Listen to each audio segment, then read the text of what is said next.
हाँ जी भाई, और मैं टुनटुन यादव। और आप सुबह से बता दें कि प्यारे बड़े भैया खेसारी लाल यादव भैया के रंग दे बसंती फिल्म पूरे इंडिया के कम से कम 200 सिनेमा घरों में लागल बा।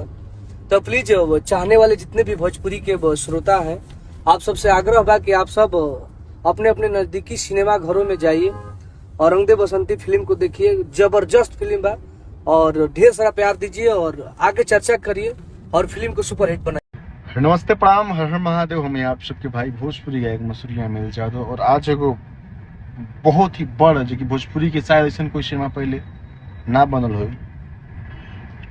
बड़े भैया ट्रेंडिंग स्टार जिनका नाम के खौफ बा हर जगह। खेसारी भैया के एगो नया सिनेमा आइल बा रंग दे बसंती, जो कि आज ही के दिन रिलीज भइल बा। हमरा लगा था कि आज तक भोजपुरी इंडस्ट्री में ऐसा सिनेमा कबो ना आइल हो, कितना बड़ा सिनेमा बा। तो जे भी लोग है भाई मसूरिया मिलादू से प्यार करेला, हमरा के चाहेला, सबसे रिक्वेस्ट बड़ी हुई तू लोग जा। और पटना में भी लगल बा भैया, पटना में, बीना में, बहुत हर जगह ऑल ओवर इंडिया रिलीज भइल बा। भोजपुरी के पहला ऐसा सिनेमा बा। आप सब भैया के सिनेमा की इतना मोहब्बत दी कि भैया इस सिनेमा से भी और बड़ा कुछ भैया हम लोगों के लिए करे। तो आप सब इतना प्यार दीजिए इसको। आज मैं भी जाने वाला हूँ वीना में देखने शाम में पटना। तो आप लोग ढेर सारा प्यार दीजिए रंग दे बसंती मूवी को। Love you all.